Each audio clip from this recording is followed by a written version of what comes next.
Bro really escaped a 78-hour work week just to get isekai'd into a dying noble family with zero skills, zero literacy, and negative survival chances. Now, he's out here playing babysitter to future world-ending psychopaths, thinking he's fixing the plot, but accidentally turns himself into the final boss. Man just wanted a chill, rich life, but keeps speedrunning chaos instead. Truly unemployed Gen Z behavior.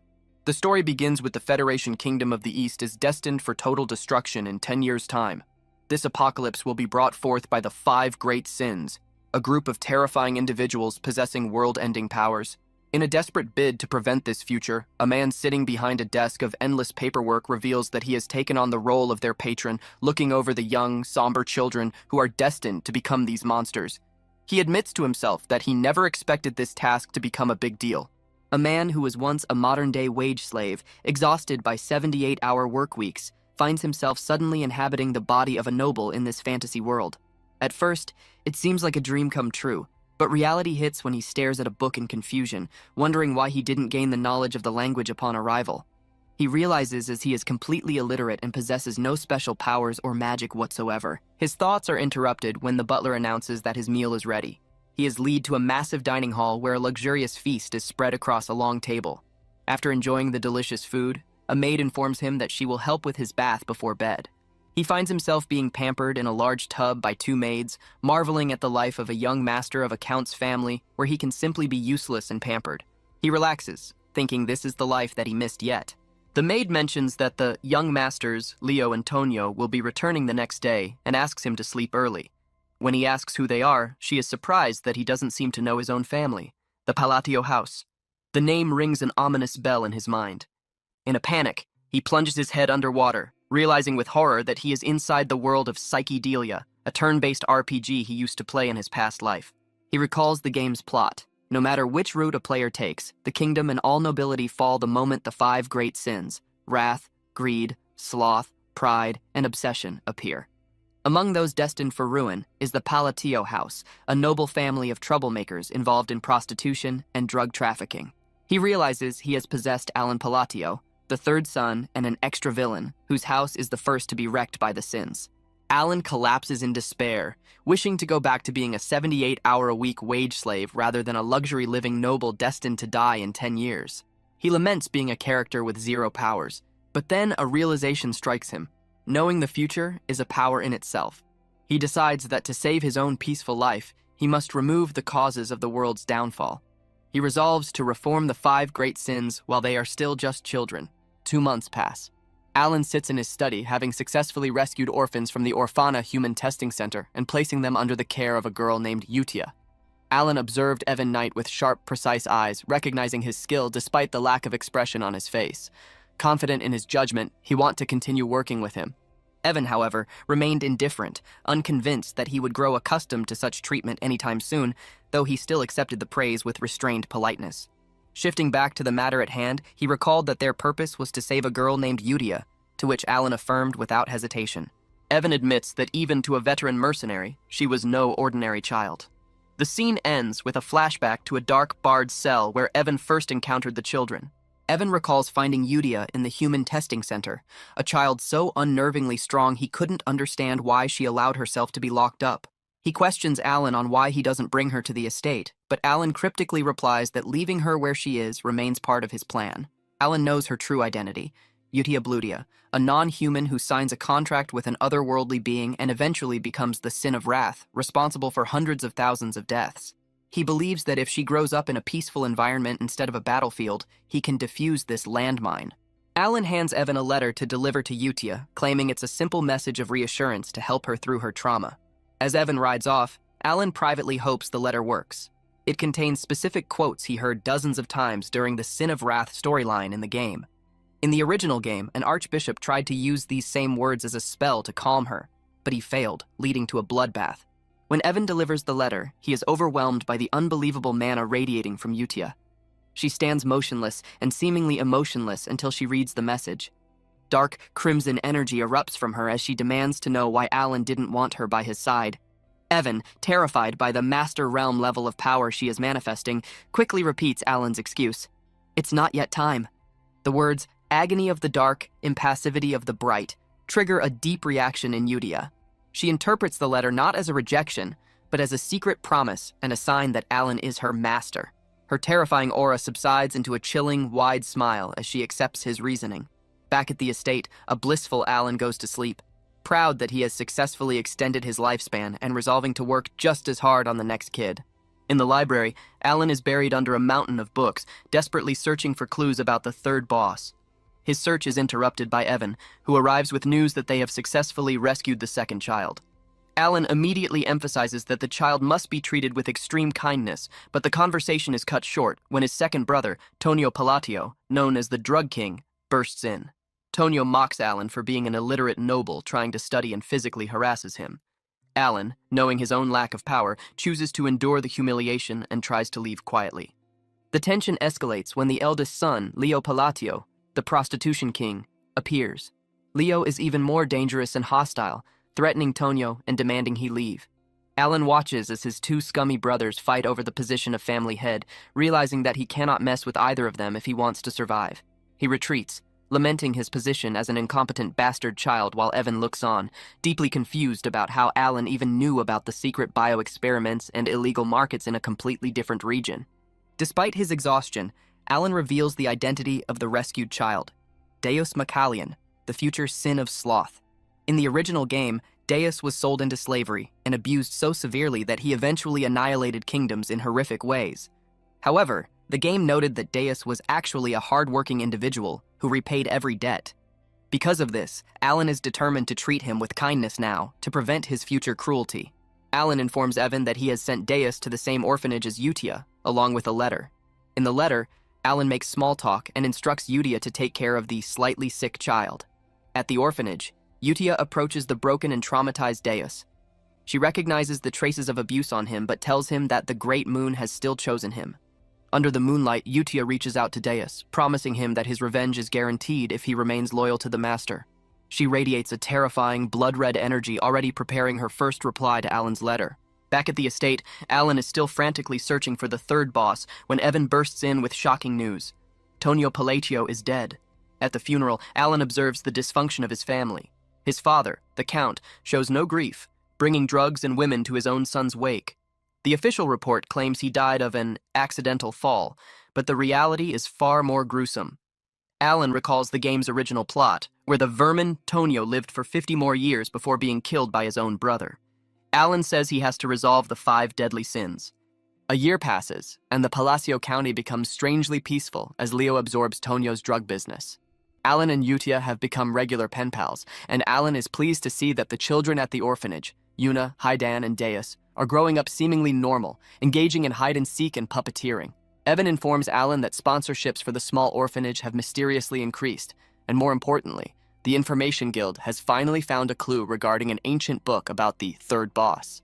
The scene shifts to a drug distribution site in Margot, run by Leo's organization.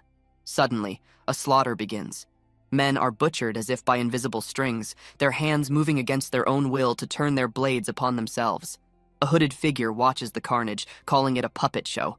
Deus questions the necessity of these killings, and Utia explains that they are clearing the shabby space to prepare for the Master's eventual return. They act as a Blue Moon organization.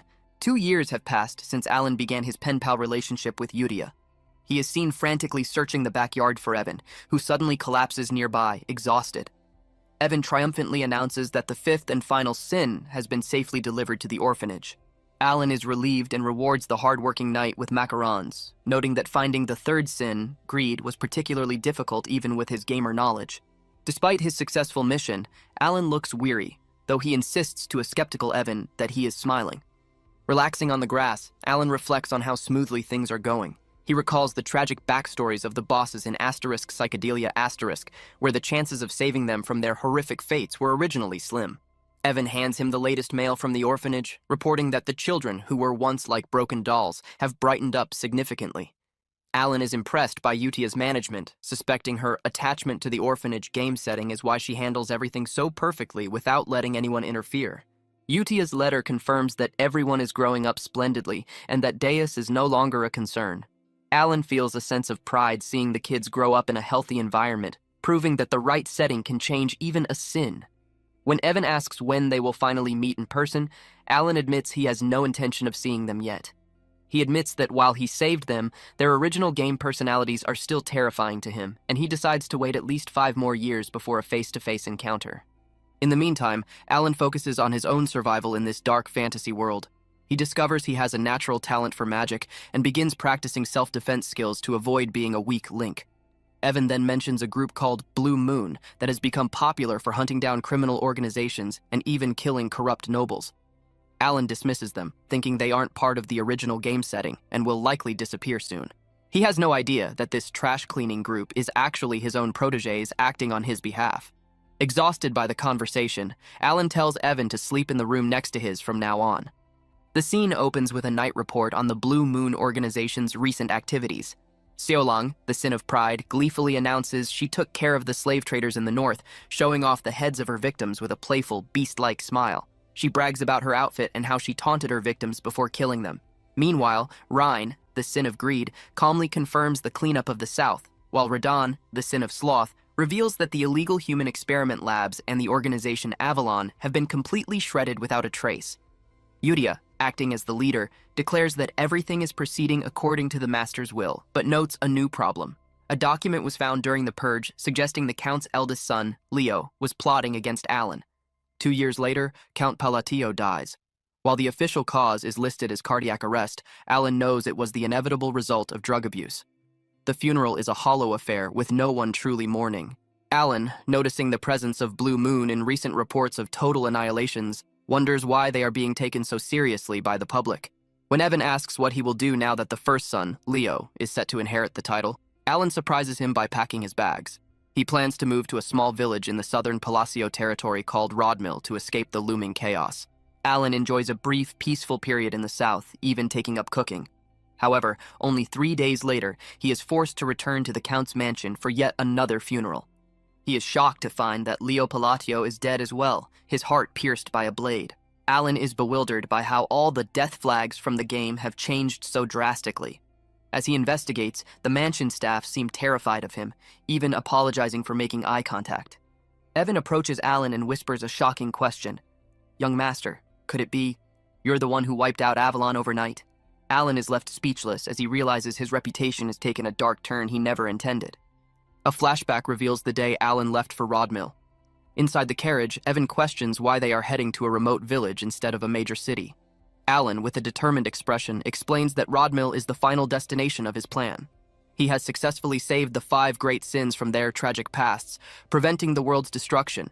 And since Rodmill has no connection to the original game story, it is the perfect sanctuary to live a leisurely life like a true noble. Evan remains skeptical of Alan's serious tone, sensing his master is just trying to dodge more work. Back at the Palacio estate, Leo Palatio watches the carriage depart from a balcony. He contemplates whether to kill his useless brother but decides against it, as Alan is quietly heading to the frontier and poses no threat. Leo reflects on the recent struggles of his organization Avalon and expresses his annoyance toward Alan. He orders his right-hand man Alman to follow the carriage and finish the job. However, the mission takes a lethal turn when Alman suddenly betrays Leo, stabbing him through the chest. Alman, revealed to be Haidon, a member of the Blue Moon organization, declares that they are the Sword of the Great Moon and will move independently to eliminate anyone who threatens their master. With Leo's death, Avalon is effectively wiped out. Alan is seen waking up in paradise. Rodmill has provided him with everything he wanted, waking up late, eating well, and enjoying the life of a true noble. During a peaceful breakfast with Evan, a telegram arrives that shatters his tranquility. Following the death of Leo Palatio, Alan's immediate return to the estate is requested. His paradise-free trial ends after only 3 days, forcing him back to the blood-soaked Palatio mansion. Upon his arrival, the estate staff react with visible terror, scrambling to avoid eye contact. Alan is baffled by their behavior until Evan pulls him aside and whispers a question that leaves him stunned. Evan asks since when he became the mastermind who destroyed Avalon overnight. Alan sits in a daze, asking Evan to explain how exactly he became a mastermind. Evan points out that Alan was the only one with something to gain. Leo's murder happened right after Alan left the mansion, providing a perfect alibi and clearing the path for him to become the heir. With the criminal organization Avalon wiped out, there is no one left to challenge him. Evan jokes that everyone now sees Alan as a genius, with a swordmaster-level assassin at his beck and call, leaving Alan to wonder where things went so wrong. Alan tries to rationalize the situation, noting that no ordinary organization could take down an underworld giant like Avalon instantly. He asks Evan if it could have been the Blue Moon group they discussed. Evan shakes his head, explaining that the Information Guild finds it unlikely. While Blue Moon always leaves a signature mark and never leaves bodies behind, the Avalon massacre was a scene straight out of hell, where everyone was killed by swords. Alan is further confused, knowing that Blue Moon shouldn't even be this powerful yet according to the game's original lore. The truth is revealed as the perspective shifts to the 5 sins, having completely annihilated 486 men of the Avalon forces. They believe they are strictly following the Master's will, even though Alan has never given such an order. Yudia, acting with terrifying authority, looks over a document and realizes the cleanup isn't finished. She discovers that the Altia Duchy is also deeply involved with the criminal network. Utia's eyes glow with a menacing red light as she addresses her comrades. She doesn't need to speak for them to know the plan. She orders them to take care of the remaining involved nobles, quietly. Utia emphasizes that as Alan's sword, they must never disappoint him, noting that he seemingly knows everything. Meanwhile, Alan is buried in a month's worth of paperwork following the funeral. He observes that his subordinates are working harder than ever out of fear, as rumors have branded him the mastermind behind Avalon's destruction. Alan, ever the former wage slave, simply wishes they would take care of things themselves so he could relax. Evan is shocked to discover that Alan has reached the 2nd tier of magic through only 2 years of self-study, a feat that usually takes 4 years of training. While Alan brushes it off as being somewhat talented, he privately laments a major physical limitation. His mana hole is insanely small, meaning no amount of training can truly make him a top-tier mage. Seeking a new strategy, he decides to attend a regular networking ball for nobles in the southern region. Since he is about to inherit the title of Count, he views building connections as crucial for his future peace. At the ball, Alan's presence causes an immediate stir. Other nobles flee or react with terror at the sight of the black sheep of the East. However, Alan didn't come unprepared. He decides to use the social skills he practiced to break the ice. He approaches a noblewoman, complimenting her wine with a sinister, shadowed expression and a terrifyingly intense, gentle smile. The woman is so intimidated by his overwhelming aura that she immediately offers to have her father prepare several bottles for him, running away in a panic. Alan watches in confusion as the noblewoman flees, mistakenly believing she is simply shy, while the crowd whispers that he is a scoundrel far worse than his brothers. Dejected, Alan realizes that his family avoids him. Seeing his networking attempt fail, he decides to get some fresh air. Standing alone on a balcony, Alan laments how everything has gone wrong when he is suddenly approached by a young girl. She introduces herself as Loria, the 3rd daughter of the Altia ducal house. Alan recognizes the name immediately. The Altia family is one of the 3 great villains of the game, known as the Black Sheep of the North. He notes that anyone willing to speak to him wouldn't be ordinary, but he is puzzled by Loria's presence as he doesn't recall her from the original game story. Loria wastes no time and gets straight to the point, asking Alan to lend her his strength. She reveals a chilling reason for her request. She believes she will soon be assassinated. She explains that she was once protected by her father's affection, but with the Duke of Altia now gravely ill, her own sisters have turned on her. Alan listens, realizing why she didn't appear in the game. She was likely already dead before the story even began. When Loria pleads for his help, Alan initially refuses, stating it's hard enough keeping himself alive. However, Loria offers him half of House Altia in exchange for his protection. Alan leaves without a word, though Loria remains hopeful that something good will happen for her. Nearby, Utia and Rhine watch from the shadows. They observe that Loria is the only Altia not entangled with the criminal organization Avalon, making her a clean target. According to the Red Moon's command, they decide to cut off the information flow so that the truth of the Avalon incident never reaches Alan. Back in the ballroom, Alan tries to navigate the social scene but feels an invisible barrier between him and the other nobles. He is approached by Lady Zenonia, the eldest daughter of Count Zenonia. Alan knows her family well. They represent the 3rd great villainous house, run like a refined, corporate-style syndicate. Despite his desire to live peacefully, Alan finds himself bowing to her beauty. Zenonia expresses interest in talking more, but Alan politely declines, citing too many watching eyes. The scene shifts to a year later. Alan and Evan stand before a dark, imposing canyon. Alan has finally found his real objective, the Labyrinth of Whispers. He remembers the game walkthrough perfectly. Solving the riddles in 8 chambers will earn him a valuable artifact. Evan is baffled by how Alan knows about such a hidden place, and Alan jokingly claims he used to come here often. Inside, they face terrifying monsters, but Alan remains unnervingly calm. Evan, who has been with Alan for 4 years, still can't figure him out, noting that none of their missions seem related to each other. Evan is bewildered by how his master knows the secret location and its intricate layout, despite never having left home. Once the door finally opens, Evan is relieved, but he remains cautious, asking what Alan is planning this time. They enter a room filled with treasure, where Alan finds his true goal, a black ring. Evan is unimpressed, thinking the plain ring looks totally useless compared to the gold surrounding it, but Alan insists they leave everything else behind to avoid unnecessary trouble. He thanks his memory of the game walkthrough, confident that the mission was a success. As they attempt to leave, the situation takes a sharp turn. The rock piles throughout the canyon reveal themselves to be massive golems. Evan panics, realizing they are surrounded by unknown enemies, and desperately searches for a way to get Alan out safely. Alan, however, remains stoic, telling Evan that this time, he will handle it. Evan is skeptical, knowing that Alan's standard second-tier magic won't be enough to scratch such monsters.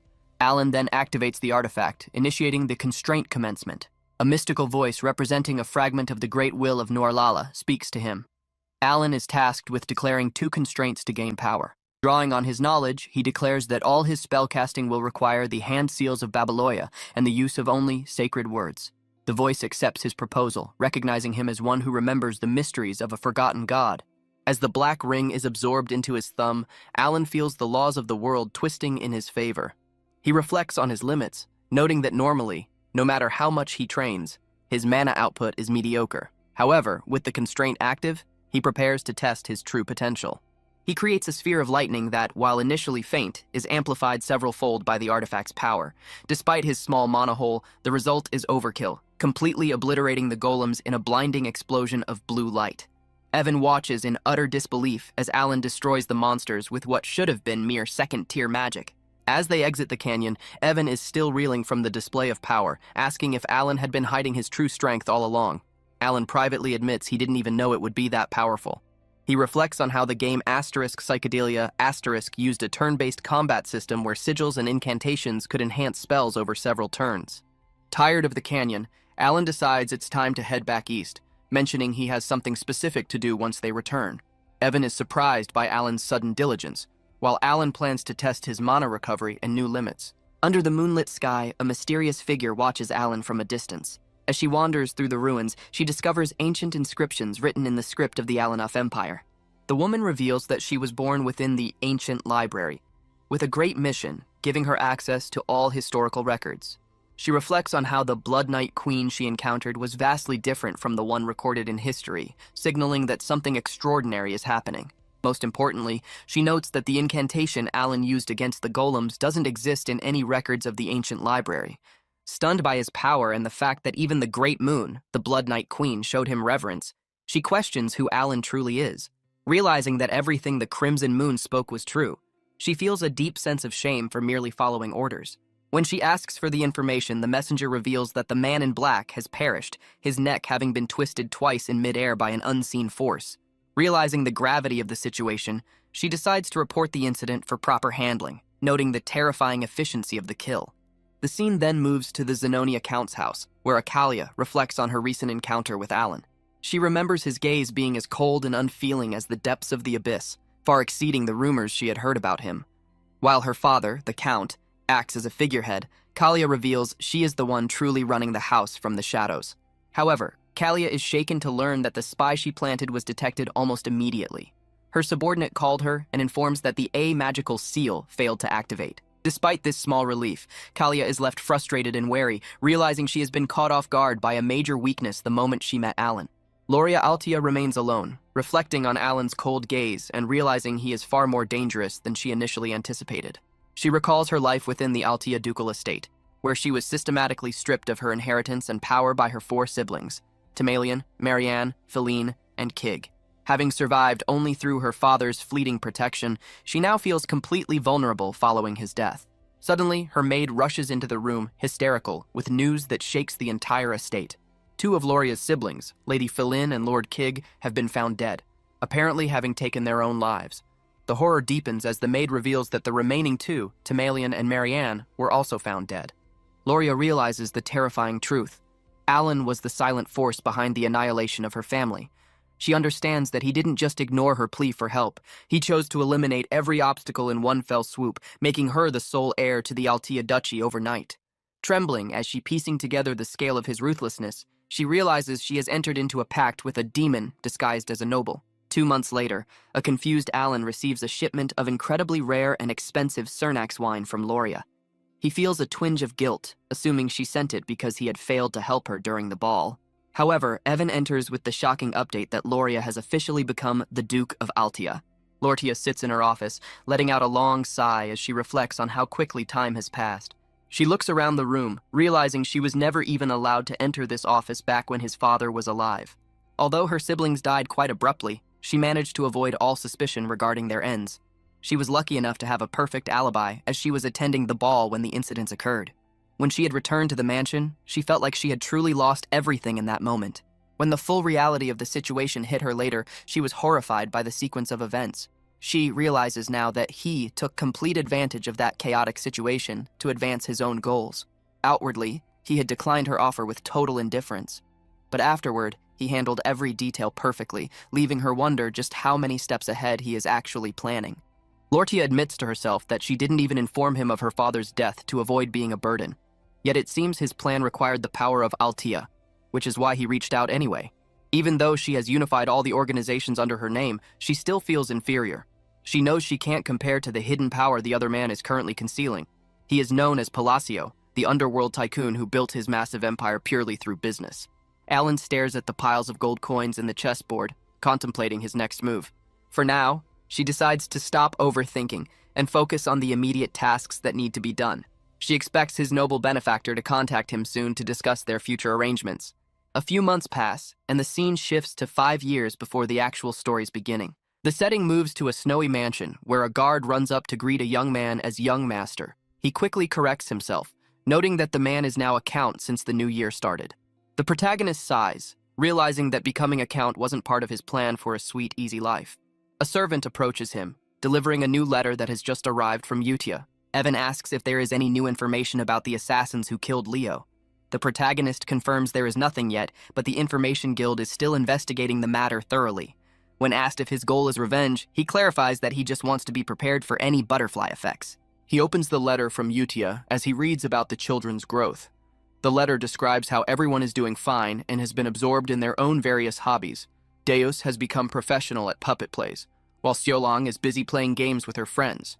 Rhine is focused on her research and making things, and Radan has developed a taste for gardening. The children send a collective message thanking him for raising them, signed from all of the 5 sins. The protagonist realizes it is finally about to be time to let them go and move on. Evan is surprised, reminding him that he originally kept the sickly ones close on purpose. The protagonist explains there is no need to keep them close anymore since they have grown up well.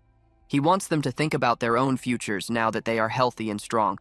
It explains Utia's talent for faith and Deus's incredible talent for the sword. Rin was known for her talent in research, while Xiaolong and Radan excelled in combat and leadership. He believes that if he places them in the right positions, they will each be able to shine. He decides to give each of them a special gift that they will truly love as a parting gesture. He finishes his work and celebrates being done for the day, while Evan watches him with a tired expression. He remains optimistic that things will continue to go well as long as he stays prepared. Utia gathers the 5 sins to announce that individual orders have finally arrived from the master. The group is visibly excited to receive their unique tasks, but Utia insists they review the previous letters first. She explains that the master's instructions require a high level of understanding to be executed properly. The others are surprised they are allowed to read them, as only Utia had access to the correspondence before. Utia reveals that the master's orders were cleverly disguised as ordinary small talk and daily greetings from the very beginning. She shows them the first letter sent after the initial greeting, which contains hidden missions and elimination targets. The group realizes that the master personally chose each of them and entrusted the Blue Moon organization to their care. The children read their specific orders, which direct them to various significant locations across the continent. Xiaolong is tasked with heading to Caliburn, the nation of knights, while others are sent to the entertainment city of Raxus and the maze city of Larthania. Utia's own path leads her toward the holy kingdom of Rosario. The master promises that his patronage will continue and provides the secret locations of gifts waiting for them. 3 months later, the protagonist sits in his study, frustrated that his research into magic phrases has yielded no results. He asks Evan for an update on the investigation into Leo's killer, only to learn that the Information Guild has found nothing. He reflects on how the butterfly effect from saving the five sins has spiraled out of his control. Even Loria, who was supposed to die, has become a powerful duke and expanded her influence. The protagonist decides to stop investigating the assassins, believing that ignorance is bliss in this dangerous world. He reasons that as long as he doesn't meddle with secret organizations, they won't have a reason to harm him. Evan then shares a surprising piece of news. Deus has recently been appointed as a knight in Caliburn. The protagonist is genuinely happy for him, unaware of the terrifying speed at which Deus is progressing. 6 months pass, and news arrives that Deus has already become the 5th Master Knight of Caliburn. The protagonist is shocked, knowing that reaching the level of a swordmaster usually takes decades of intense training. He recalls the game's lore, where a swordmaster is a superhuman who has surpassed the Aura Blade and unlocked a unique ability called derivation. He compares Deus to Reinhardt, the youngest swordmaster in history, who took over 20 years to reach that rank. The protagonist begins to wonder if he can leech off Deus's success sooner than expected, but he feels slightly hurt that the kids only send letters to Yudia. He quickly shakes off the feeling, reminding himself that he is thankful they haven't destroyed the kingdom yet. Meanwhile, in the capital of Caliburn, Deus Macallion stands as the captain of the Solar Eclipse Knights. He is greeted warmly by a young girl, his cold exterior momentarily softening. Deus reflects on the tragedy of his past and the uncontrollable rage he felt after losing everything to the Black Things. He admits that while the Great Moon saved his life, his true reason for following orders was the promise of revenge. During his years with the Blue Moon, he endured dangerous missions and grueling training without regard for his own well-being. He eventually received his first personal order from the Master, which led him to a small hotel in southern Caliburn. The letter promised a gift, but Deus initially felt no excitement as he approached the destination. However, upon entering the building, he stood frozen in shock at the sight before him. The gift from the Master was the family he thought he had lost forever, a treasure more precious than his own life. Overwhelmed by emotion and gratitude, the youngest Master Knight broke down in tears.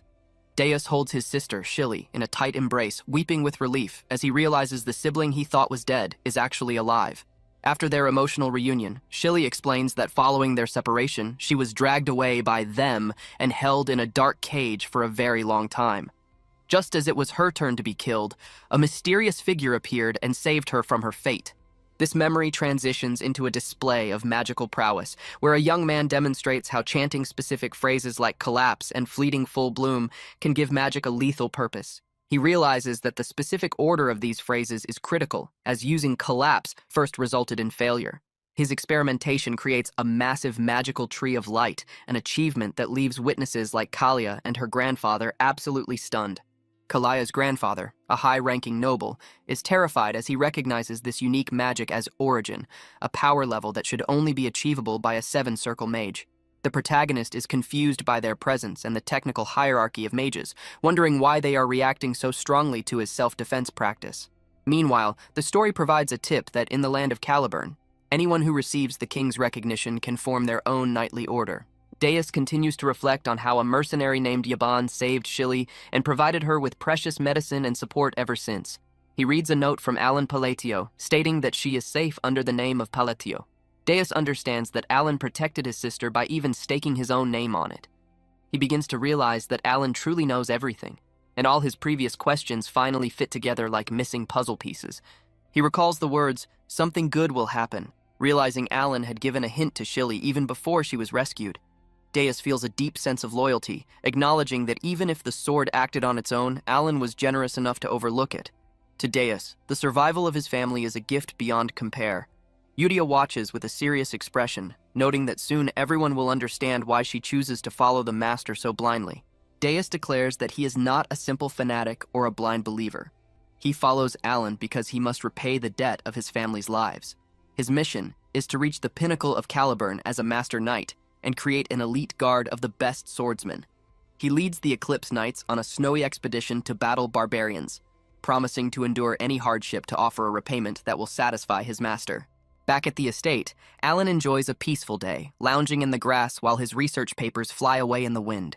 He sighs at his own messy notes, wishing he had been more organized after returning from the labyrinth. He dives into his phrase analysis, explaining how refraction expands a spell's area of effect, while repulsion crushes a projectile's form to cause a transfer effect. Alan continues his notes, detailing how blue light enhances magic cast in parallel, and linear diffraction grants penetration for a critical hit. He stresses the importance of phrase rules, noting that broken magic fails if the phrases are unfitting or repetitive. He prepares for his next test, creating an electrical shock through magical imbalance as he refines his unique self-defense magic. Zenonia sits in the Palacio reception room, sweating as she reflects on the two reasons for her visit. She knows Alan holds a card that could devastate her family, and she needed to confirm his true intentions. She also hoped to sense the power protecting him, but what she discovered instead was terrifying. Biankel, an arrogant fifth-rank mage capable of wiping out battalions, was trembling in absolute fear beside her. Alan enters the room, coolly asking what business brings a ruined Western family to his estate. Zenonia apologizes for the sudden visit, but Alan remains firm, clarifying that his magic was not an origin rank. He explains it is a second-rank spell with no actual function for defense or attack. He suggests it would be best for them to keep what they saw to themselves, leaving Bianco stuttering in respectful honorifics. The misunderstanding seemingly cleared, Zenonia claims they were simply nearby and wished to pay Q respects. Alan dismisses them quickly, stating he has no time for idle conversation and suggests she visit Duke Altia instead. He has a feeling the two women would get along quite well. Zenonia takes her leave, realizing she has already become just another pawn in Alan's complex game. 5 months pass, marking 2 years since the children were sent off on their own. Evan enters Alan's office with news that Zenonia and Altia have formed a shadow alliance.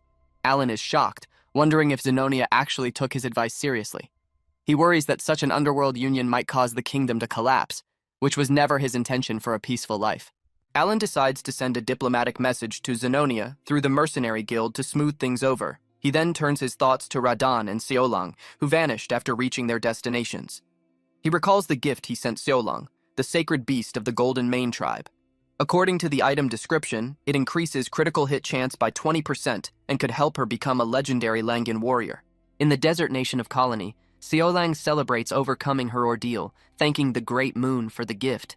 She realizes that the essence she found is a legendary heirloom of the Golden Mane tribe, kings of all beastkin. Having faced every trial within her inner world, she has obtained the power and divine authority once possessed by the lords of her people. Seolang recalls how the master saved her life when she was a dying test subject.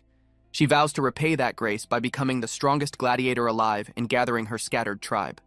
Her true mission is to restore their glory and use that power to slay the black dragon that killed her parents. Under the blue moon, the Golden Mane tribe prepares to rise again after 500 years. Alan sits with Evan, who shares new information from the guild about the children. Seolang has been performing exceptionally well in the colony, earning the fearsome alias Golden Flash. Alan is relieved to hear she is thriving, as strength is the only law in that desert land. Evan mentions that information on Radan is still being verified, but the boy is currently learning to work in the trade city of Raxus.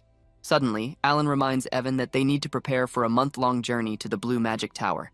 Evan is shocked, never having heard of such a place, but Alan explains it is located near the Labyrinth City. Alan laments the long carriage ride, but knows it is necessary to find items that can support his small mana hole. He recalls grinding in the Labyrinth back in the game, a signature map for leveling up. The Labyrinth is famous for its relics and artifacts, making the job of official magic appraiser highly prestigious. Alan thinks of Rinny, who plans to take the appraiser exam soon, and worries his previous gift to her was too small. In Larthania, a secret appraisal shop called Merda has gained fame among nobles. The shop is run by Rina, who uses a secret relic gifted by the master to improve items drastically. Rina reflects on how she initially didn't understand why the master ordered her to become a magic appraiser. Her true goal was to eliminate the black things, but the moment she received her gift, she understood his plan. The gift was the Eye of the Stalker, a relic that identifies items and allows for the offering of sacrifices. Rina has already made hundreds of sacrifices to awaken the item's full potential. 3 weeks later, Alan and Evan arrive at the Blue Magic Tower, only to find the Tower Master absent. They are greeted by the Vice Tower Master, Fenya Chrysine, an 8th the Circle genius from the game's main storyline. Fenya is incredibly busy and dismissive, barely looking up from her documents. Alan informs her that he has come to eliminate the Time Gate, a dangerous crack in subspace that causes significant damage. Fenya laughs at Alan's claim, viewing his lowly talent as pathetic and his words as blabbering nonsense. Desperate to prove himself, Alan offers an oath. If he fails to close the gate, he will surrender his entire property to the tower. Fenya accepts the bet, convinced he is just an incompetent man who got lucky. She leads him to the gate, expecting him to fail the moment he attempts to use his hand as a medium. As Alan prepares to cast his spell, Fenya tells him to stop imitating fairy tales and leave. However, the atmosphere suddenly shifts, and Fenya finds that she and everything else in the room have stopped moving. A massive, terrifying red eye appears behind Alan as he begins to warp the laws of magic. Fenya is paralyzed with fear as she realizes Alan is manifesting a miracle that completely defies human reason. The blue-haired Fenya instinctively activates her observation magic, only to witness a terrifying, unknown essence. Her mind screams warnings to stop her thoughts before they manifest sudden ruin. She visualizes a monstrous hand reaching out with an absolute demand for complete submission. Overwhelmed by the crushing pressure, she trembles and completely surrenders to the dark figure. Alan stands calmly in the closed gate room, believing his simple bluffing spell worked perfectly. The terrified Fenya frantically begs him to believe her absolute silence regarding the incident. Confused by her extreme panic, Alan tells his companion they should leave immediately. Desperate to please him, she suddenly offers a highly valuable, handcrafted mana recovery potion. Alan is shocked by the expensive gift, assuming she is just incredibly thankful for his help. Fenya then frantically insists on forming a binding magical oath to guarantee her silence. Bewildered that such a minor secret requires an oath, Alan realizes she severely misunderstood the situation. Nevertheless, he happily secures the relic, 5 potions, and her sworn silence. Riding back in his carriage, Alan inspects his new treasure, the Seal of the Unholy One. The magical bracelet perfectly absorbs atmospheric mana, compensating for his own small mana capacity. He happily reflects that his true goals are merely magical research and safe self-preservation. When asked about Fenya's strange behavior, he recalls her fearful, overly polite attitude. Alan remembers her calling him a second circle wizard while shaking in absolute terror. He briefly wonders if she was secretly mocking his low rank, but decides to ignore it.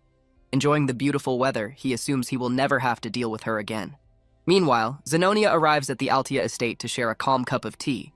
Zenonia praises Alan's incredible foresight, having fully understood his hidden intentions after following his advice. A flashback reveals both women realizing their total inferiority to Alan during a midnight meeting.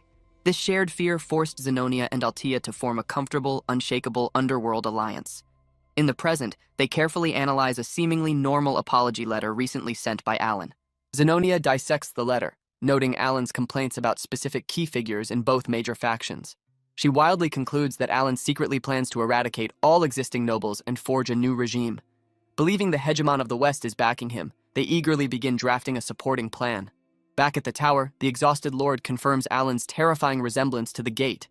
Miles away, Alan suddenly chokes on a sweet potato while resting by a warm campfire. He complains about wanting to go home quickly, noting that Utia's letter is overdue. The scene shifts to a grand cathedral under a beautiful, starry night sky. Utia stands gracefully among blooming white lilies, smiling mysteriously with bright, glowing red eyes. Salim Micardo, the tower master and an 8th circle mage, returns to the blue magic tower. He is immediately struck by a strange sensation, noting that he can no longer feel the presence of the time gate. He enters the office to find his disciple, Penia, slumped over her desk in a daze. Salim is confused by her unusual lack of temper, wondering if something serious occurred during his absence. Salim recalls that Penia's immense talent has always made her incredibly arrogant and flippant. He never tried to fix her personality, believing she would naturally become modest upon reaching the 7th circle and realizing her own insignificance. He is shocked to find her already humbled, as she explains that Count Palatio closed the gate using an incomprehensible magic that she cannot describe due to an oath. Salim is deeply intrigued by the news of Count Palatio from the Asteria Kingdom. He wonders what kind of magic could possibly terrify a genius like Penia so much that she won't even swat his hand away. Meanwhile, a month has passed since Alan returned from the tower. He continues his research on magic phrases, noting that his mana capacity has slightly improved, allowing him to use magic 3 times a day. Alan is still puzzled by the sudden increase in his magical power, wondering if it's a reward for a curse or perhaps the result of receiving faith. He dismisses these thoughts as nonsense, choosing to focus on his self-preservation through research. He continues his daily routine at the estate, unaware that his actions at the tower have sent ripples through the magical community and piqued the interest of the tower master himself. In the Holy Kingdom of Rosario, a paladin named Loca greets a high-ranking nun. He expresses his deep gratitude to her, explaining that she saved his life and taught him when he was in despair. Loca had spent 20 years without divine power, but after following her advice to have faith in the moon, he miraculously learned to wield it. He acknowledges that while he initially feared heresy, all divine power feels the same. The nun, revealed to be Utia Blutia, tells Loki that faith is a long process and that the moon will always be with him. She explains that the goddess is the moon herself. providing a way for doubtful humans to believe with certainty. Loke bows deeply, thanking her from the bottom of his heart for her guidance. Yutia smiles, noting that so many followers have already gathered in time for the prayer session. The scene transitions to the Grand Cathedral, where a large crowd has assembled for the service. Yutia leads the congregation in prayer to the Great Moon, her influence within the Holy Kingdom clearly established. Alan sits at his grand desk, staring blankly at a new letter through the morning sunlight. He lets out a heavy sigh, noting that there is absolutely nothing special about this message either. The young man rests his head on the desk, feeling a bit lonely. He realizes that despite raising 5 kids, he hasn't received a single letter from anyone besides Yutia. He tries to understand their perspective, knowing they have never actually seen his face. Our hero decides there is no need to feel hurt about the lack of communication. He achieves inner peace by remembering his main goal was simply keeping them on the right path. He values the fact that they aren't currently destroying the world. His quiet moment is interrupted when Evan suddenly enters the room with news from the Information Guild. Evan has finally deciphered information regarding Radon, the one Alan asked about last time. The atmosphere shifts as the serious report is delivered. Alan is stunned to learn that Radon has officially become a pirate. The protagonist listens as Evan explains that Xiaolong and Deus are also making significant noise. Xiaolong has achieved 32 consecutive wins in a row while challenging the legendary fighter known as Baba Yaga. She stands triumphantly over her fallen opponents. Alan recalls the game's lore, noting the current record holder is the Lion King with 41 wins. He is shocked that Xiaolong is already about to surpass the top peak of military strength. Evan continues the report, stating that Deus's Night Order has eliminated a powerful barbarian chief. They defeated Kurga of the Snowfield, a monster who had transcended into a superhuman through dark rituals. Alan is glad he doesn't have to deal with those threats himself. The protagonist feels a bit of regret for not visiting the children in person sooner. He notes that Rhine has become a famous appraiser, applying mysterious imprints that boost artifact power. He is impressed that she is doing so well on her own. Alan's focus returns to the most shocking news regarding Radon's new pirate lifestyle. He leans forward in his chair, asking if Radan has really become a captain. Evan confirms that Radon is now ruling the first archipelago, the largest paradise for pirates. Our hero laments the fact that he sponsored the kid for years, just for a normal life. He recommended a career as a treasure hunter because Radan is excellent at sensing artifacts underwater. He even gave him a special gift specifically for that sensing ability. The scene shifts to Radan, who sits overlooking a coastal city with a cold expression. He reflects on the Great Moon and why he was originally uninterested in the orders. He initially viewed Alan as just a grateful stranger who helped him. Radon recalls his tragic past, where he would have died as a slave for biological experiments. He admits that he only followed the Blue Moon because Yutia had awakened his true abilities. He initially felt repulsion toward the master's command to become a hunter. The young pirate remembers his tribe being slaughtered by black things while they lived in peace. He was sold into slavery after hunters killed his exhausted parents on the continent. He believed his promised revenge had nothing to do with finding treasure. Radon's perspective changed when he saw the people who killed his parents celebrating on a ship. Every single captain of the 7 archipelagos was involved in the desecration of his people's remains. Radon's eyes glow with a lethal blue light as he prepares for his true mission. He resolves to reclaim his parents' remains and punish every last hunter. He realized the pirate captains were using a power granted by the sea god Clyard. They obtained this power through a sacred ritual using his own race's bodies. Radan watches the night sky as fireworks explode over a celebratory ship. He contemplates the Great Moon and wonders how his benefactor could have known his past when he never shared it with anyone. He starts to believe that the chance for revenge was specifically prepared for him. The young man acknowledges that he is currently too weak to face the superhumans who wield the power of the sea god. He looks at the golden locket Alan gave him, convinced that even this gift must have a calculated purpose within the master's grand design. Radon dives into the dark depths of the ocean. With the help of Amrita's goggles, the water becomes clear, allowing him to find legendary artifacts hidden on the seabed. He realizes these items are the key to supplementing his lack of strength. Standing on the shore under a full moon, Radan has a revelation. He interprets Alan's vague instructions as a hidden command, to exact his revenge and seize absolute control over the 7 archipelagos. He vows that the master's words are now his guiding light. 3 months later, the season changes to autumn. The narration introduces the biennial Asteria Grand Social Gathering. Alan is shown inside a carriage, looking visibly annoyed. He expresses his deep dislike for the mandatory attendance required every 4 years. Evan informs Alan that the carriages from the Krailed and Edorn families have joined their procession. Alan finds the culture of traveling in large groups to avoid bandits incredibly annoying and strange, preferring his solitude. The scene shifts to a party that evening. Alan notes that the real problem isn't bandits, but the other nobles. He is approached by members of the Krail and Edorn families who mock him for only having one guard and being short on funds. The nobles continue their insults, calling Alan a lucky brat who only inherited his title by accident. Alan remains calm, privately comparing them to petty internet trolls. He decides that ignoring their diss rap is the best course of action. Evan returns from the kitchen with roasted corn, providing a welcome distraction. The two of them sit together and enjoy the snack, completely ignoring the fuming nobles. They conclude that the only thing missing from the delicious corn is a bit of butter. The atmosphere shifts to the north, a frozen wasteland inhabited by barbarians. In the snow, a powerful, scarred man lies defeated. He is revealed to be one of the 8 great Kolkan barbarian chiefs, a warrior who lived for the glory of battle. It was a cowardly surprise attack that led to his downfall. He whispered, "Kurga, my end is so shameful that even rest escapes me." The autumn mountain path is crowded with a long procession of noble carriages traveling together for safety. Despite the presence of other prestigious houses, the mocking directed at Alan Palacio never stops for even a single moment. Alan considers his silence to be basic gamer etiquette, choosing not to feed the trolls who surround him. He watches with a calm expression as Evan successfully catches a large fish in a nearby stream for their dinner. As night falls, the group stops to rest, but the nearby nobles continue to whisper and mock Alan's every move. The arrogant nobles grow increasingly frustrated that the young man refuses to react to their constant insults and taunts. They begin discussing their own secret plans to enter the underworld and seize control of its vast hidden wealth. They boast about their superior escort forces, hoping to teach Alan a terrifying lesson once they gain absolute power. Suddenly, a sharp scream pierces the quiet night, followed by a soldier shouting in a panic about a monster. The camp is thrown into instant chaos as shadowy figures with glowing red eyes emerge from the dark forest. A mage quickly casts a light spell to reveal the attackers, hoping to secure their field of vision.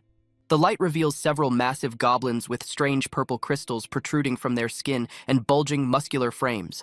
While a soldier initially thinks they are just common goblins, he is quickly horrified by their sheer size and speed. These mutated creatures are far stronger than normal, and the external camp guards are slaughtered almost instantly. The soldiers realize these goblins are mana-infused mutants with physical abilities that far exceed any documented records of their species. The camp defenses are ripped apart as the creatures move with overwhelming violence and terrifying precision. A mage attempts to defend the area using a 3rd-tier rock wall and a 2nd-tier shield to block the path. He is suddenly stunned to feel the presence of another incredibly powerful mage acting in the shadows nearby. The chapter concludes with a mysterious figure utilizing complex enhancement and compression magic to unleash a devastating area attack. Alan snaps at them to stop spacing out and get ready. After the fight, he reflects on how close he came to death. When his companion asks if he's hurt, he assures them he's fine. Still, the thought of losing his ability to protect himself terrifies him. Deep down, he knows the real issue is the amethyst. This shouldn't be happening. These fringe outer gods are only supposed to appear after the 5 great sins descend and the world's laws collapse. Something is wrong. He decides to gather information as soon as they arrive, because if things continue like this, consequences will come fast and brutally. Alan attends a lavish banquet hosted by Duke Laudiger. He notices the room is filled with gold and expensive church-like decorations. Our hero thinks the display is too much and looks very tacky. Evan jokes that they could steal something without anyone ever noticing. Young women crowd around the Duke to give him compliments. Laudiger enjoys the attention while others worry about his physical health. Alan watches the scene and decides he hates the world of nobles. He wants to finish his duties quickly and leave the party. 2 nervous nobles approach the protagonist with many expensive gifts. They offer gold, clothes, and high-quality meat to support his lands. Alan stares at them coldly, which causes the 2 men to panic. They mistakenly believe he is giving them a deadly silent warning. A flashback shows these nobles watching Alan defeat goblins with magic. They were terrified by his power and asked a wizard for advice. The wizard told them the hero's magic was far beyond his level. This convinced the nobles that the protagonist was hiding his strength. Scared for their lives, the men decided to use bribes for safety. They remember Alan's scary glare and cry together in total fear. Back at the banquet, they bow low and beg for his mercy. Evan asks if the hero is using a special truth power. The protagonist finds the crying nobles very annoying and confusing to watch. Evan suggests killing them to end the hassle, but Alan disagrees. He decides to let them stay scared since he cannot act yet. He gives them one more cold look before moving away alone. Alan eats some food while waiting for news from the Information Guild. He uses magic to listen to two men talking secretly nearby. They discuss rumors of a new political group being formed by others. The hero thinks the alliance between the dark families will fail. The men reveal that Count Palladius is the leader of the faction. Alan is so shocked by this news that he drops his snack. He has never even met some of the people mentioned in rumors. The protagonist cannot understand why such lies are spreading about him. A man named Carmine approaches and introduces himself to the hero. He is a prince from another kingdom attending the grand event. Carmine is jealous of the protagonist and tries to insult his rank. Evan thinks the young man is a fool for acting so bold. Other powerful nobles quickly step in to defend our hero's honor. Carmine is frustrated because his marriage proposal failed. He wanted to marry a lady named Yongi, but she rejected him. Carmine chose to target Alan to vent his inner anger. Duke Laudiger and other leaders confront Carmine for his rude behavior. They remind the young man that his actions could cause political trouble. Carmine realizes he is in danger and begins to shake with fear. Alan thinks the man is very unlucky for causing this scene. Carmine eventually apologizes many times and leaves the banquet in tears. The Duke asks the protagonist if he was hurt by the interaction. Alan says he is fine, but wonders why everyone acts so afraid. He hears the men from earlier saying the rumors are definitely true. The hero realizes the situation is spiraling way out of his control. He wants to stop the rumors, but other nobles begin giving gifts. Marque Mardano offers a rare magic relic used for storing great power. Our hero accepts the items, which the system identifies as artifacts. Later that night, the Marque discusses the gifts with a woman named Alida. He explains that giving such rare relics is a sign of deep loyalty.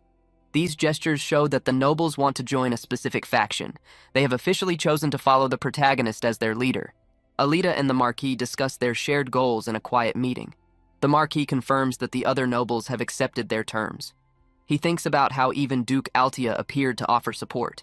He believes the spreading rumors are just a natural part of politics. Alida says they can finally begin their real plans with a few allies. On the fourth day of the banquet, Alan notices more gifts arriving. He knows the nobles only give him things because of the false rumors. Our hero decides to take the riches and run away later. Evan returns and startles the protagonist, who is deep in his own thoughts. They discuss a serious report about an outer god appearing in the north. Scholars believe certain gems are linked to these powerful and dangerous beings. Alan learns that a person he needs is in a northern village. The protagonist decides they must leave for the northern region of Caliban immediately. He sighs and worries because the future is becoming very unpredictable and fast. Alan remembers from the game that these outer gods cause kingdoms to fall. He knows his own life will be ruined if they succeed. Our hero plans to attack the outer god while it is still weak. He hopes to win by striking before the creature fully awakens as a god. Alan wonders what a certain child would like and starts writing a letter. 1 week later, a commander reads the letter and delays his schedule. Alan arrives in a village and finds a very beautiful and bright boy. He recognizes the child as the main character of a game he played. The boy introduces himself as Alib and acts very happy to meet someone. Our hero knows this boy is destined to become incredibly powerful. The protagonist gives Alib a large bag filled with many gold coins. He also has Evan bring out a box of valuable magic potions. Alib is shocked by the gifts and asks why Alan is being kind. The hero calls it an investment while secretly hoping the boy grows fast. Alan wants the boy to handle the outer gods for him in the future. He introduces himself as Count Palacio, so the boy will remember his patron. Alib thanks him sincerely and promises to never forget his kindness one day. As they leave, our hero wonders why the boy is so cheerful. The protagonist views his gifts as a way to make the game's hero stronger. He tells Evan that Alib is one of the few kind people. Even so, Alan feels a bit of doubt about the boy's true nature. He begins to worry about meeting someone named Deos in the future. The hero reflects on how heavy his knowledge of the future truly feels. Back in his room, Evan asks why he bought so many items that look like junk. Alan explains that these things are all bribes for his future survival. 10 days later, the group reaches Kurdum, the massive capital gate of Caliban. Evan is completely exhausted from the constant travel and long road. Our hero stays calm despite being tired from the draining journey. Evan complains that a strange labyrinth made their final stretch much harder. Alan holds a locket while thinking about the coming war. He has spent his time gathering strength and gifts for a man named Deus. The protagonist feels the pride of a father who wants to give everything. Evan steps out for an identity check at the city entrance. The hero rests in the carriage until Evan returns with bad news.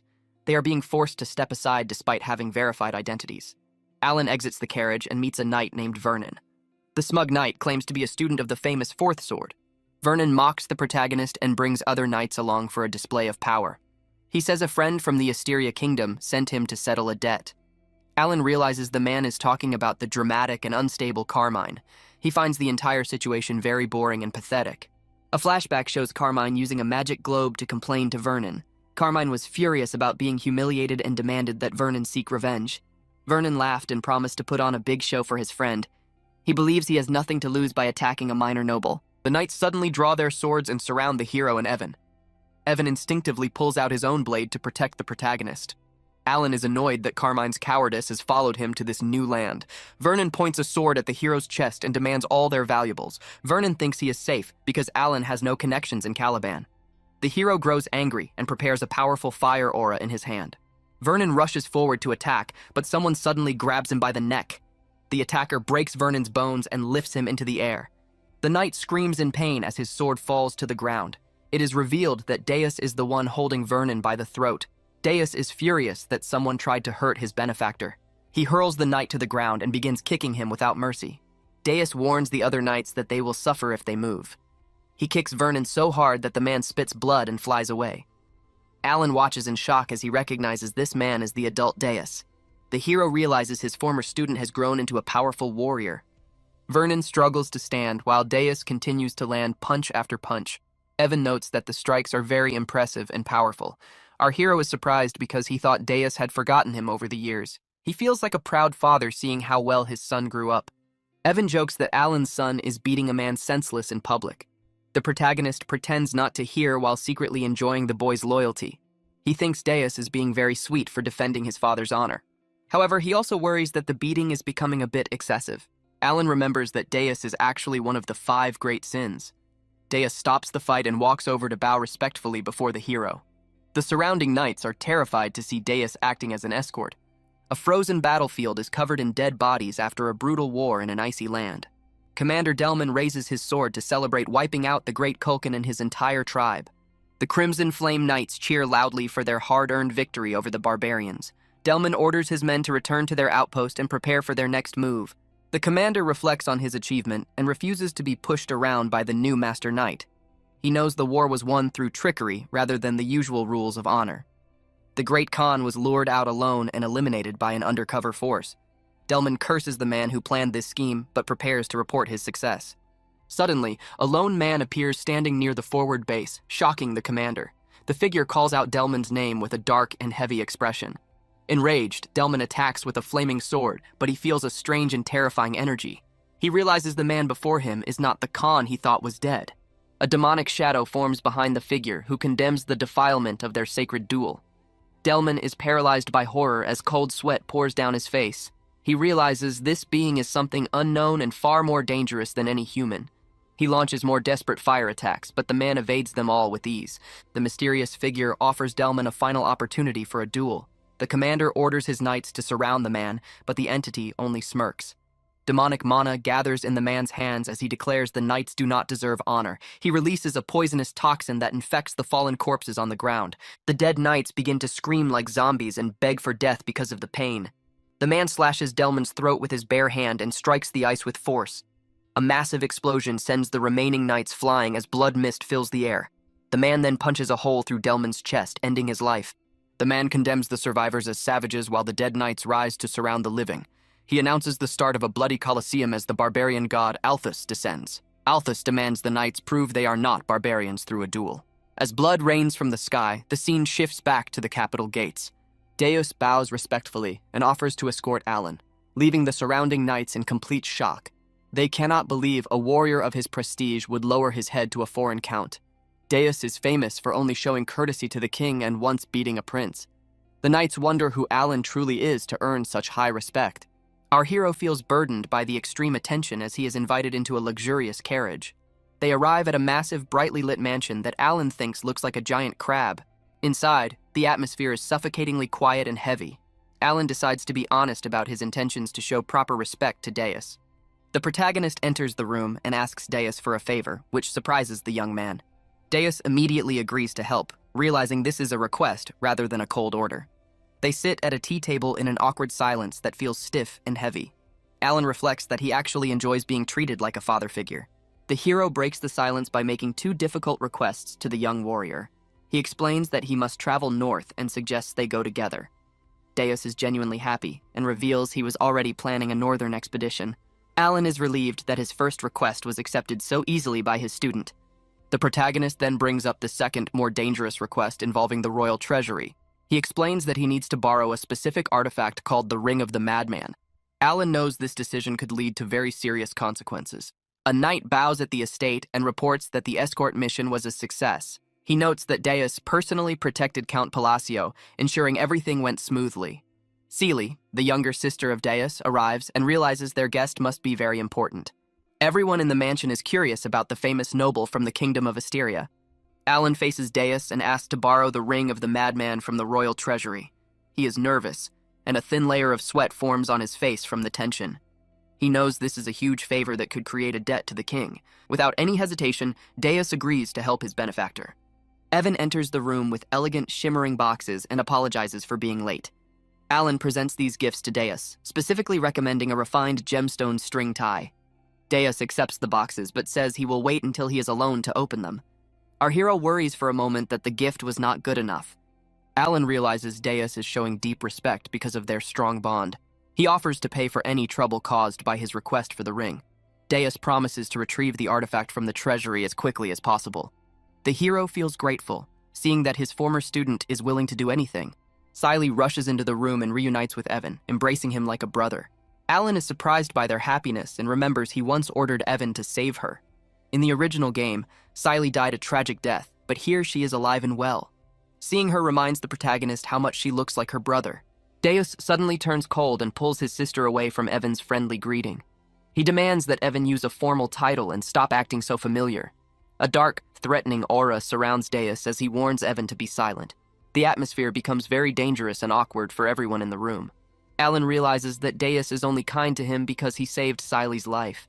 He had focused on changing the future but forgot about this deep emotional connection. Celie steps forward to thank the hero for ordering her rescue long ago. She bows her head in gratitude, making Alan feel a sense of genuine happiness. Just one day later, Deus returns and hands over the Ring of the Madman.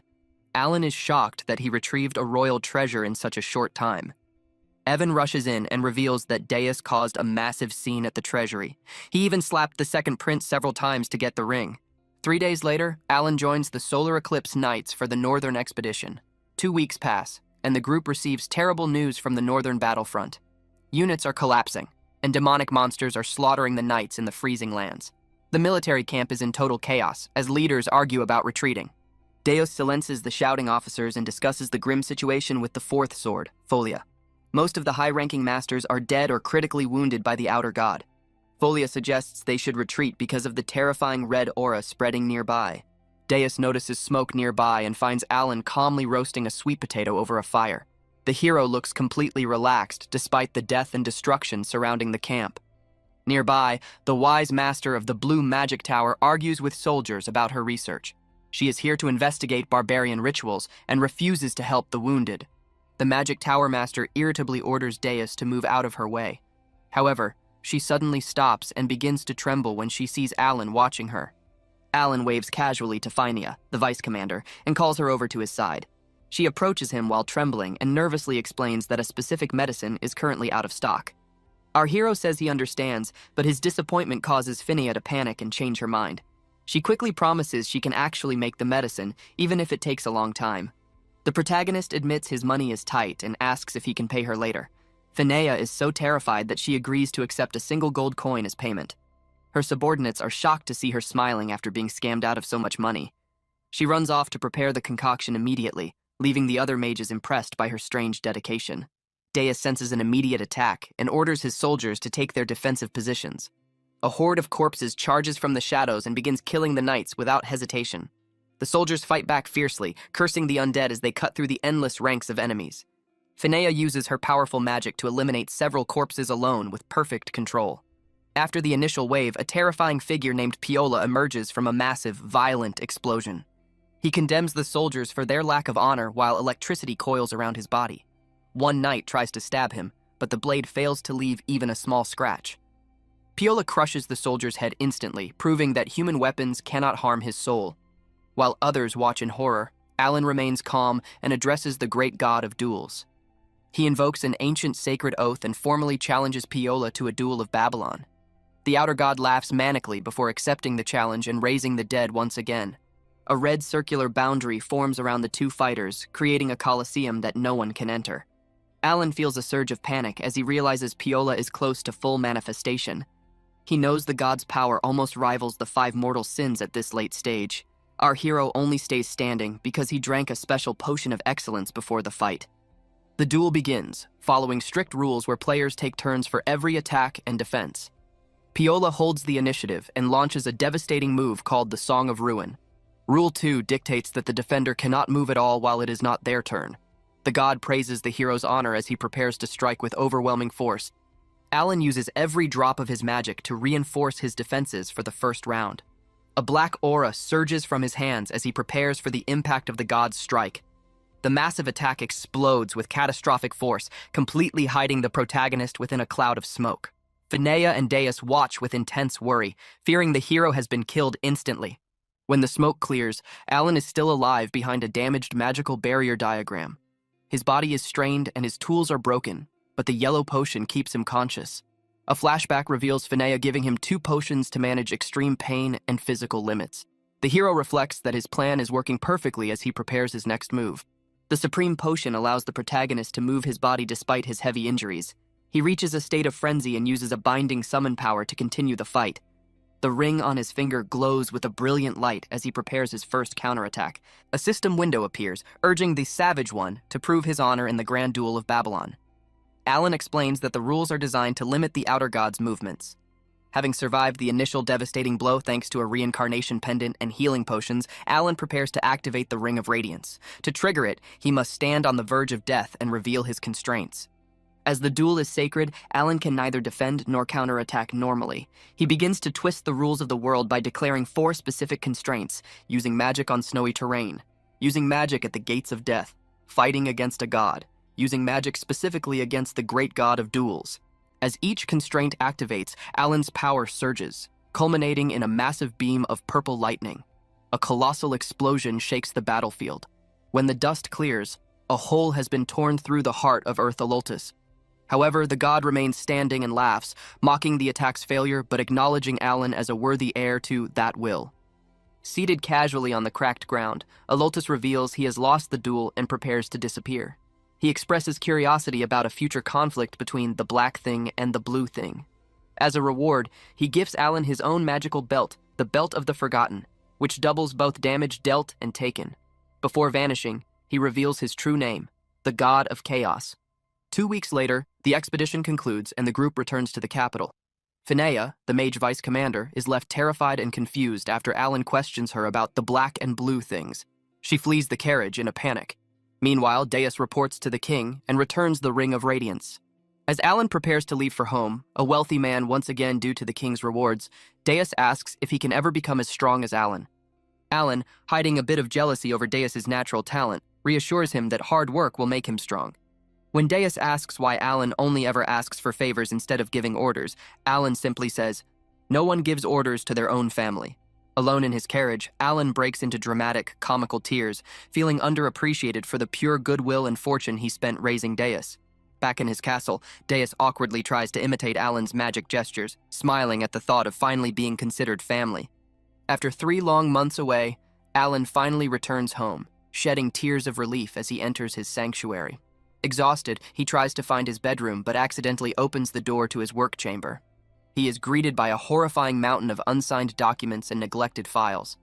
After slamming the door in disgust and attempting to flee his responsibilities, he is eventually forced to face the paperwork. Seeking a reward for his labor, Alan takes a week-long vacation. However, the habits of an overworked employee prevent him from truly relaxing. His mind constantly drifts back to the mysteries of the outer god, the god of chaos, and the forgotten names similar to ancient Eastern gods. He reviews his research notes, which mention the inheritance of a divine will in the ancient city of Kahala, specifically the Dungeon of Koland. He realizes this city is destined to be discovered 3 years before the game's story officially starts, which might be this very year. As Alan contemplates this, Evan enters to report that a hidden city has indeed been discovered in Kelowna. Meanwhile, the Five Sins hold their semi-annual Blue Moon meeting via crystal ball. Usually silent, Deus suddenly speaks up to describe Alan's duel in Caliburn. His brief update turns into a grueling 3-hour lecture filled with precise details and worshipful praise for the Great Moon. While Yusha is delighted, the other members, Raiden, Xiaolong, and Ryan, are left utterly exhausted and begging for mercy. Back at his estate, Alan finds himself surrounded by incredibly valuable gifts and artifacts from unknown nobles.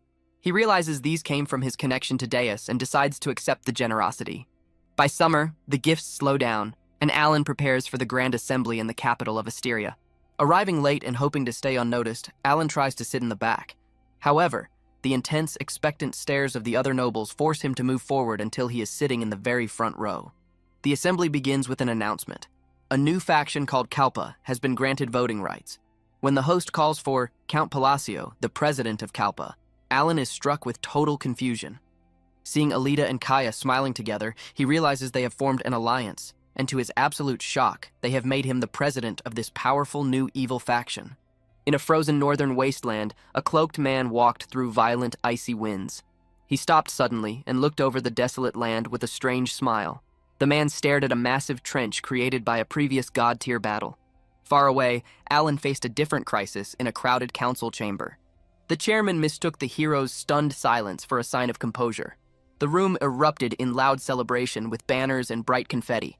While nobles praised him, the protagonist felt like he was in a nightmare. He realized he was being used as a symbolic figurehead for the group. Later, two duchesses approached the hero during the celebratory festivities. They spoke to him as if he were a mastermind who planned everything. Alan was confused because he barely knew these two influential women. They thanked him for saving them while he struggled to understand why.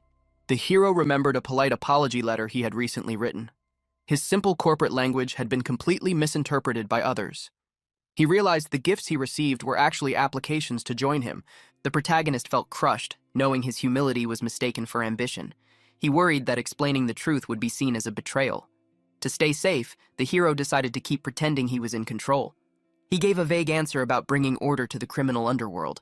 The nobles thought his words were a bold plan for the future. Alan quickly excused himself and ran toward his waiting carriage. He confirmed a letter was sent and ordered his driver to leave immediately. The duchesses watched him go, fully convinced of his hidden brilliance. In the shadows, an assassin named Cygnus found his target's carriage. He was tracking Count Palacio but knew the mission would be difficult. The killer had been warned about a powerful knight guarding the count. Despite the danger, he felt confident because of the massive reward offered. The contract had started at a residence south of the ActionToon kingdom. Cygnus had met a cloaked client who had a very arrogant presence. The assassin had killed the guards in the room to show his skill. The client then offered him a rare and powerful item called an abyss cube. This artifact was far more valuable than common items used for strength. Cygnus recognized its worth and accepted the kill mission right away. He later visited a man named Seeker who controlled the underworld. Seeker gave silent approval for the hit by ignoring the stolen cube. Seeker knew about the rising faction led by the protagonist's alter ego. He was happy someone else was moving to remove a potential rival. Meanwhile, Alan and Evan traveled through a forest in their carriage. They had no idea that Cygnus was hovering above them, ready to strike. The assassin used a magical quill to prepare a deadly power attack. In an instant, his hands were suddenly cut off by an unseen force. Cygnus was smashed into the ground by a massive energy beam. The explosion left the killer broken and unable to defend himself. Elvian stepped out of the dark shadows under the bright moonlight. The knight was calm despite the extreme violence he had just displayed. He finished the execution quickly and tore the assassin apart with ease. After breaking the killer's magical tool, the knight vanished into the night. 5 days after leaving the capital, Alan finally reached a brutal southern desert. The relentless sun beat down on the group, making every breath feel like fire. Evan pretended to suffer greatly to get attention, but the protagonist ignored him. The hero had intentionally delayed the trip to get a gift and join a safe caravan. While observing the travelers, Alan noticed a woman named Leon staring at him. She was a mage's daughter and acted very suspicious and rude toward the hero. He chose to ignore her insults because he did not want to waste any energy. The protagonist focused on crossing the desert safely so they could part ways forever. Later that night, a group of brutal bandits suddenly attacked the caravan. The sand was quickly covered in blood as the mercenaries were slaughtered. A powerful leader with an eye patch captured Leon, who froze in terror. Just as despair took hold, the air turned freezing and frost covered the sand. Alan stepped forward as cold energy flowed from his magical bracelet. With a single command, the entire desert turned into a frozen wasteland. The bandit leader tried to strike, but the hero froze him mid-air and shattered him. The remaining bandits fled in fear after witnessing the protagonist's overwhelming power. The survivors thanked Alan by offering him high-quality food and wine. The hero reflected on the complex frost spells he had spent months perfecting. Leon approached and bowed deeply to apologize for her earlier rude behavior. She asked to discuss magic with him, and the hero surprisingly found he enjoyed it. After another week of travel, the group finally arrived at the city of Colony. Leon invited the protagonist to join her magic tower before they went separate ways. Alan realized he already had business at that tower, making the timing perfect. Suddenly, a massive explosion rocked the ground and sent debris flying everywhere. A fast-moving figure appeared and quickly destroyed the attackers in the area. It was Sealang, who arrived with a bright smile and a swaying golden tail. She grabbed Alan's arm enthusiastically, saying she had been waiting for his arrival. The hero was stunned as she pulled him away while the confused crowd watched. Seolang happily led Alan and Evan into her guild, which was filled with her loyal kin. The members greeted her as their boss with deep admiration and total respect. A man named Ralg reported that everything was running smoothly within the organization. He welcomed the protagonist and Evan as the distinguished guests Seolang had mentioned. The guild leader hopped onto a table and energetically urged her guests to sit down. Alan noticed how much she cared for her members, treating them all like family. Seolang blushed while asking the hero about the gift he had brought for her. The protagonist signaled Evan to present a large collection of items to the delighted girl. Seolang chose a gift known as the Essence of the Golden Manes to wear immediately. This item was highly powerful, increasing the user's critical hit chance by 20%. He felt a sense of relief and pride, comparing himself to a father raising children. The guild leader insisted Alan rest after his journey and guided him to her room. They discussed the boring nature of the desert and the bandit attack they had faced. When Alan mentioned the Blood Sand Gang, Seolang reacted with a knowing smirk. The scene shifted to reveal that she had already slaughtered the entire bandit organization. Seolang found the last survivor, who claimed to be the brother of a powerful man. She ignored his threats regarding her protection and killed him without any hesitation. The next morning, she proudly told Alan about her nighttime massacre and asked for praise. The hero was shocked that she had defeated hundreds of elite fighters in one night. Alan realized Seolang's title of Baba Yaga was well-earned and truly formidable. In a nearby coliseum, a champion named Kalman was busy defeating all his opponents. He was the longest-standing Baba Yaga and controlled the colony with brutal strength. Ralga informed him of the bandit massacre, but Kalman dismissed his brother's death. Kalman only valued his sibling as a tool for controlling the local underworld. He then gave Ralga a powerful artifact from the Seeker called Father of All. This gift granted immense strength and was intended to erode royal authority through chaos. 2 days later, Alan traveled toward the ancient city of Kahura under guild escort. The protagonist reached a historic site and entered the ancient ruins alone. He heard a mysterious voice calling to him from deep within the city's shadows.